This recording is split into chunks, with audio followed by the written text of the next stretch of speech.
In today's video, I'm going to teach you how to fix those pesky too many failed attempts errors while you're trying to create a Yahoo email account. We know how frustrating it can be when you're simply trying to set up an email and keep hitting that wall. But don't worry, I've got some simple solutions to help you get back on track. First things first, Yahoo often locks an account after too many failed sign-up attempts, but don't panic. Typically the lock lasts for a short period, such as 12 to 24 hours. So what you want to do initially is quite simple. Wait it out, give it some time, then try again.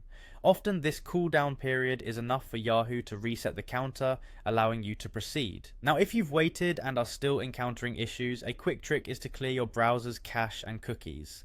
This often resolves any lingering issues related to your login attempts. If you're using Google Chrome, you'll want to click on those three little dots in the top right corner of your browser. From there, navigate to More Tools and select Clear Browsing Data. Once you're in that menu, set the time range to all time. Make sure to check off those boxes for cookies and other site data, and cached images and files. Then simply hit Clear Data.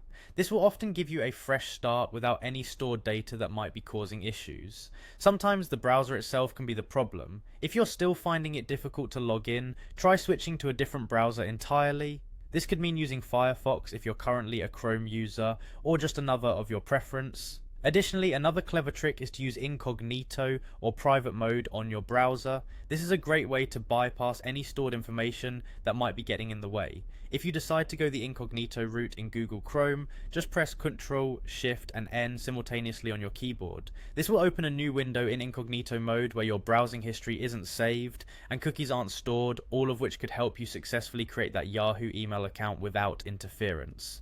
By following these steps, you should be able to overcome any hurdles and get on with creating your Yahoo email account without too much hassle. Hopefully these tips help you breeze through the process smoothly. If you find other solutions or tricks that worked for you, feel free to share them in the comments below. Thank you for watching, and until next time, happy emailing.